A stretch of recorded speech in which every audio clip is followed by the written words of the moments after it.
Welcome to the Quiet Your Inner Mean Girl podcast, where we build confidence beyond the scale. Because it's not just about weight loss.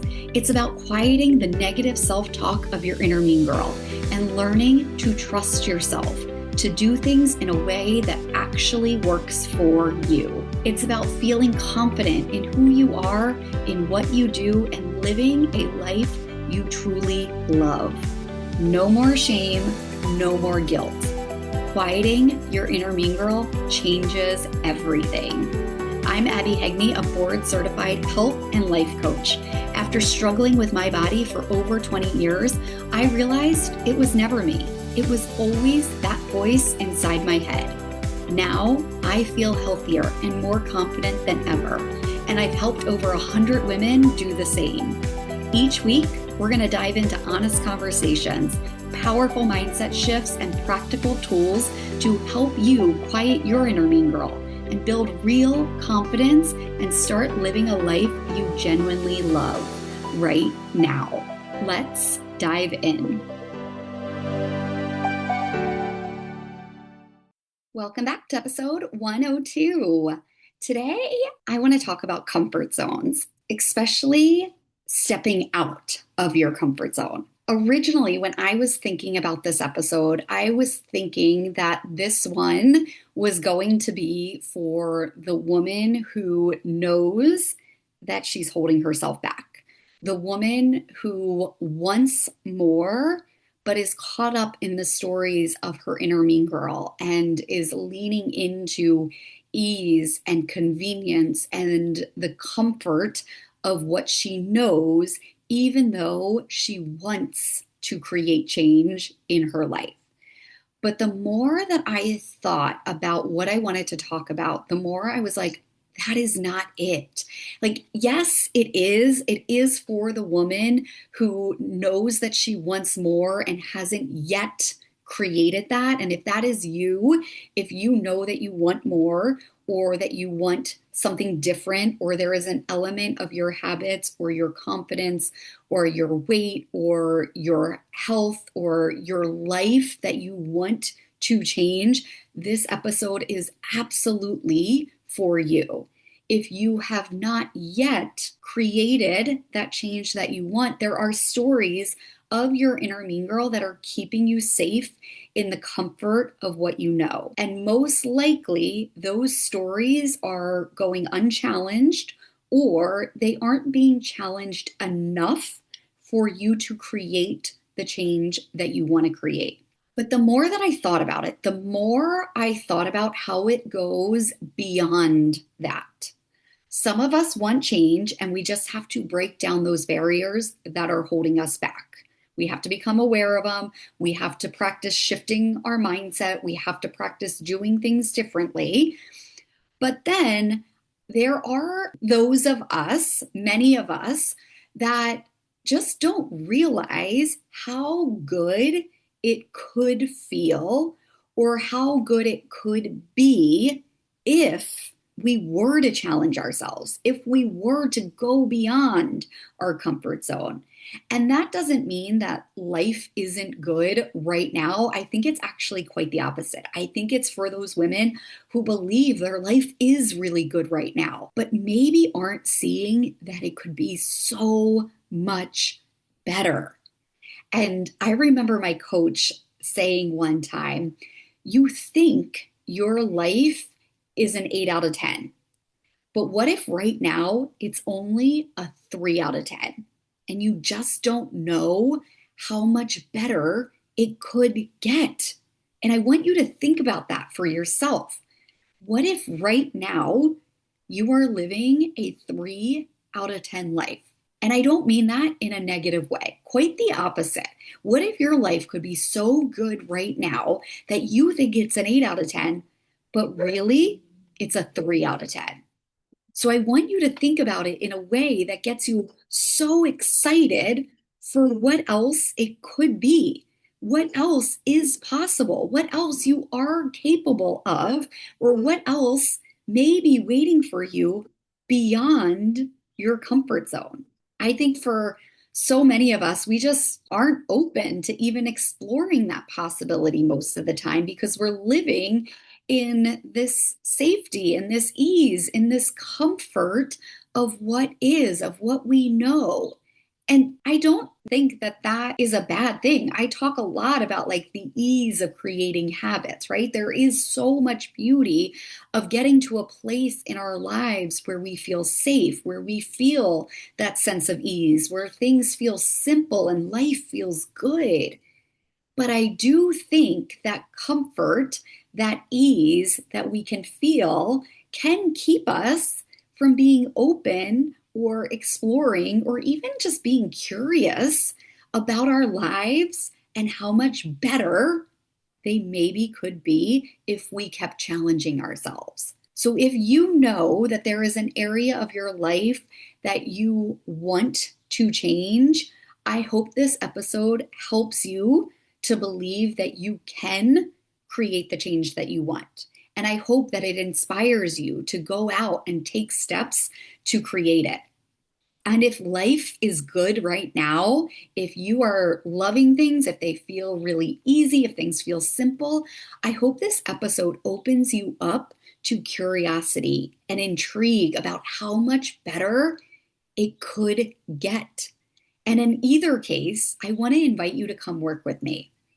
I work with clients at both of these levels, those that want change and others who are really happy with their life right now and are just curious about how much better it could be, how much better they could feel. And what I love most is that many of my clients continue to work with me even when they have reached their goals because they end up moving into that second tier where things are good, but they just want to keep things going, or they see how things can keep getting better and they just want to keep things getting better because the better things get, the better they get. So if that is you, in either case, schedule a free consultation. Come work with me. Let's see how good things can get in just 6 months or maybe longer if you're like those clients of mine and myself who just really love having a coach in their lives. Okay, so this episode is inspired by a Peloton program that I recently completed. And if you are new to me, I am a big Peloton user. I have had my Peloton, I have the bike, I have had it for like 8 or 9 years now. And I still use it. I use the bike, I use their strength training programs, I use their yoga, like all of the things. Everything that they offer, I use in some capacity most days. It is just what works for me. It works for my life. It works for the time that I have and the way that I want to use my time. It has worked to help me change my body and my mindset and my relationship with it all. And I just personally love it. So that's my take on Peloton. But Peloton recently launched a 4 week spring cross training program. They have a lot of different programs, and I typically don't do them. I typically just select my own workouts, and that's always worked for me. But for some reason, this cross training program sparked my interest. And when I think back on it, of course, hindsight is always 2020. I just really believe that I was meant to take this program because of what I'm going to talk about today. It was a 4 week program and it had classes 5 days of the week. So 2 days were a strength training class. 2 were on the bike, and 1 was like a more of a recovery rest day where you just did a core workout. And the cardio classes, for me, it was on the bike, were progressive interval classes, meaning that they were hard and they got harder. But that was the whole point of the program. It was to build strength, it was to build endurance, and to like get you to the point where you could increase your speed. So, first and foremost, I started the program a week late. They were doing it live, but you could also take classes on demand. And when I saw the program or when I decided to take the program, however it was, I don't remember how it came about, but I was already a week behind. So that alone could have been a deterrent. I could have told myself that it had already started, that I'd be behind, that it was too late to join. I could have gotten caught up in those stories of my inner mean girl, and I could have just not done the program, or I could have waited for the entire program to finish and then started my own 4 weeks of it so that I didn't feel like I was behind. Instead, I just chose to quiet those stories of my inner mean girl and start. I allowed myself to just be a week behind everybody who was doing it live. And I'm so glad that I did. That program was hard.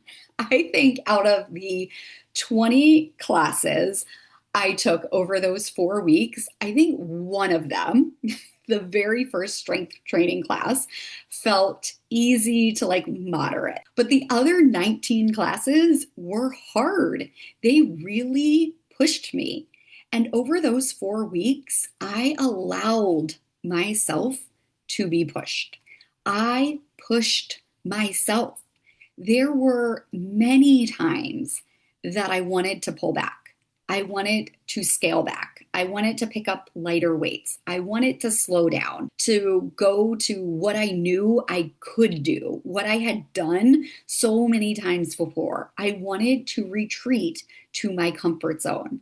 I heard the stories of my inner mean girl. You can't do that.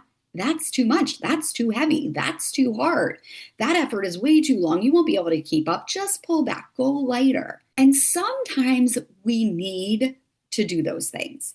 Sometimes those are the right things for our bodies. Absolutely, if I was lifting too heavy and I physically could not do it, I would have picked up lighter weights. Or if I was physically like needing to scale back on the bike, I would have done it. No problem, no guilt, no ego. This was not that. This was my inner mean girl. This was coming from my own limitations.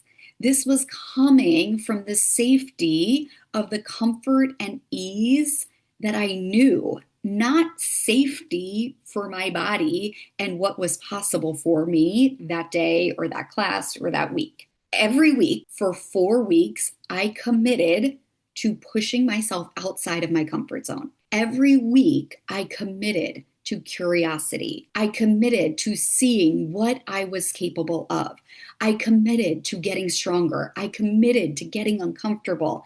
And every class, 20 classes over those 4 weeks, I recommitted. Not because I had to, not because the program was telling me I needed to, or because I felt like I should, but because I wanted to. I wanted to do this for me. I really wanted to see what I could achieve in 4 weeks if I pushed myself. I wanted to see what was possible over 4 weeks if I pushed myself. I wanted to see how far I could actually push myself. And gosh, did I push myself? And I say this with so much honesty and so much gratitude, is that it felt really, really good to push myself the way that I did. It felt so good to go beyond my comfort zone. It challenged me in the best of ways. Yes, I feel stronger. I have gotten faster on the bike. But beyond the bike and beyond the mats and beyond the weights, I feel stronger in my mind, in my confidence, in my willingness to do things, but also to do things differently. That program showed me how much I have been living within the ease and safety of my comfort zone and how good I thought that all felt. But it also showed me how much I have been listening to the stories of my inner mean girl and holding myself back without even realizing it. It showed me how good it feels to challenge myself, how good it feels to explore what else is available to me, how good it feels to see what I'm capable of so much more than I gave myself credit for. It showed me that challenging myself doesn't come without doubt or fear. I feared the majority of those classes, and I doubted myself through 95% of them. But I didn't let that stop me. And for 4 weeks, I didn't let it slow me down. Instead, I used it as fuel. And I want to tell you what I discovered over those 4 weeks because I really want you to think about this for yourself and start to get curious about what's waiting for you beyond your own comfort zone. So, the first few things I've already covered, but I want to say it again because I do think that it's important for us to think about these things. And because some of these things I quote unquote knew, but these 4 weeks reinforced the need for us to sometimes relearn or to continue to learn things we may already know. So, first and foremost, I learned how good it feels to challenge ourselves. I don't think that we need to challenge ourselves all of the time, but I do think that challenging ourselves can be incredibly beneficial, more so than we realize. And it can return so much to us, which I'm going to get to. These past 4 weeks showed me how much I liked that challenge. I want to continue to challenge myself with some of my workouts, with my business, with where I may be living my life on autopilot, all from this place of being curious about what could be different, what could be better, what could be waiting on the other side if I'm willing to step outside my comfort zone. I learned that doubt and fear and the stories of our inner mean girl, even the most subtle stories, will always be there to hold us back. And it's not about getting rid of them. It's about acknowledging them and being willing to move them aside and being willing to move through them. I tell my clients all of the time, it is not about getting rid of your inner mean girl. It's about challenging the stories that she tells you. It's about learning which ones are keeping you safe in a way that doesn't actually feel good, that is keeping you stuck in what you know instead of seeing what's possible. It's about quieting those stories enough to see what else is available. I learned the importance of being willing. So often we want the results, but we aren't willing to do what it takes to get them. We have to be willing. Sometimes that's being willing to challenge ourselves. Sometimes it's being willing to do things differently. Sometimes it's being willing to explore another option. Sometimes, for some of us, it's being willing to slow down. Sometimes it's being willing to speed up. Sometimes it's being willing to invest in ourselves or to ask for support or to change our perspective.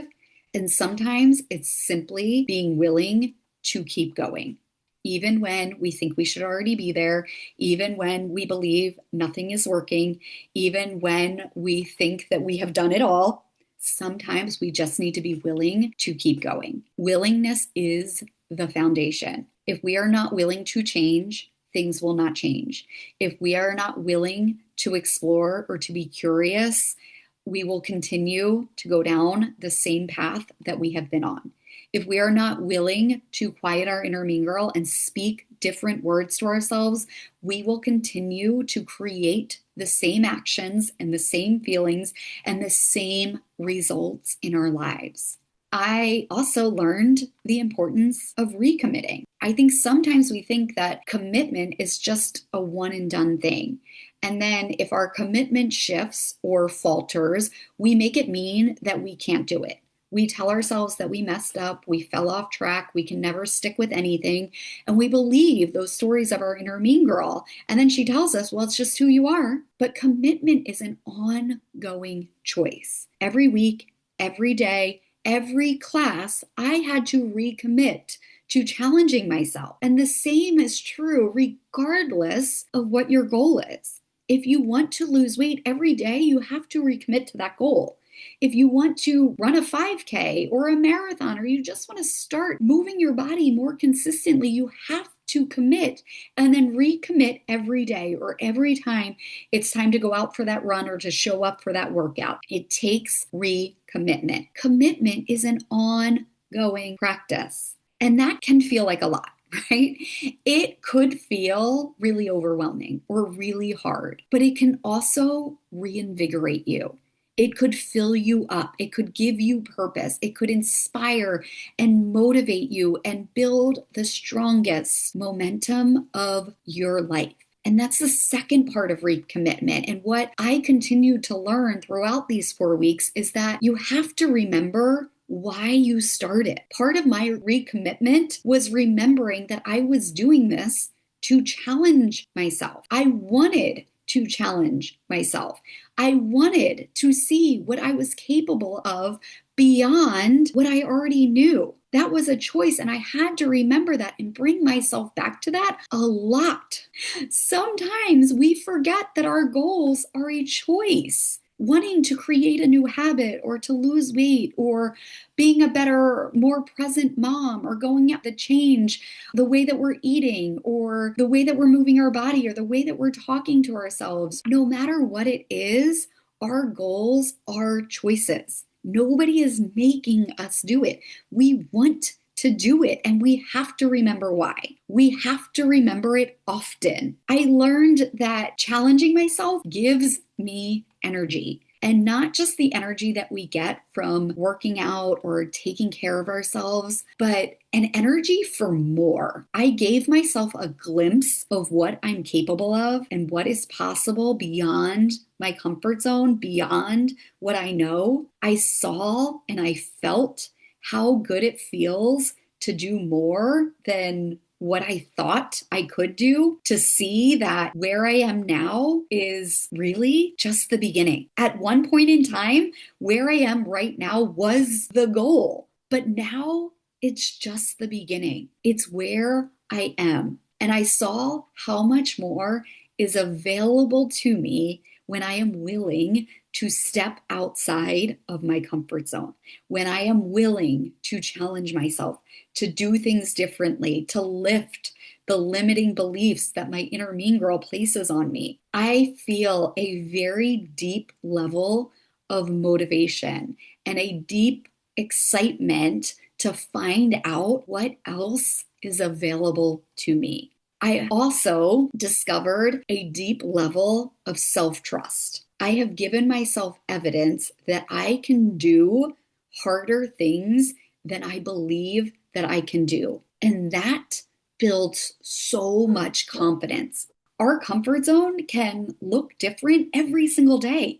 I saw that throughout this program. My strength, my capability, my soreness was different every single day. But the thing that stayed consistent was my willingness to challenge myself, to go beyond what I thought that I could do, and to step outside of my comfort zone, to choose to step outside my comfort zone every time that I showed up for that program. And now that I have, I want to continue to do just that in so many areas of my life. So whether your life is amazing right now, or you know that you want to create some level of change, I want to invite you to step outside of your comfort zone. I want to invite you to get excited to step outside your comfort zone. I thought I was strong. I thought I was pushing myself. I thought my life was really great right now. And all of that was true. But what was also true is that I'm stronger than I think. And I was holding myself back more than I knew I was.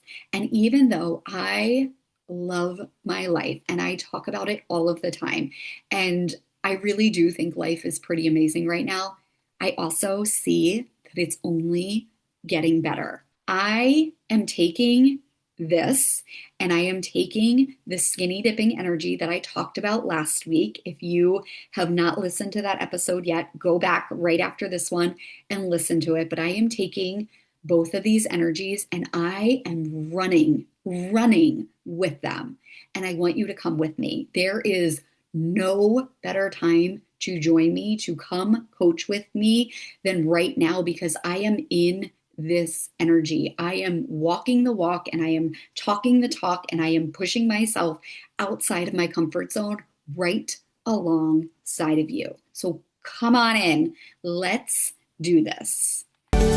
If you are ready to quiet your inner mean girl and build confidence beyond the scale, I want to invite you to schedule a free consultation using the link in the show notes. Let's take this work even deeper. And if you loved this episode, please rate and review this show and share it with a friend. It means so much to me, and it helps even more women quiet their inner mean girl and build confidence beyond the scale.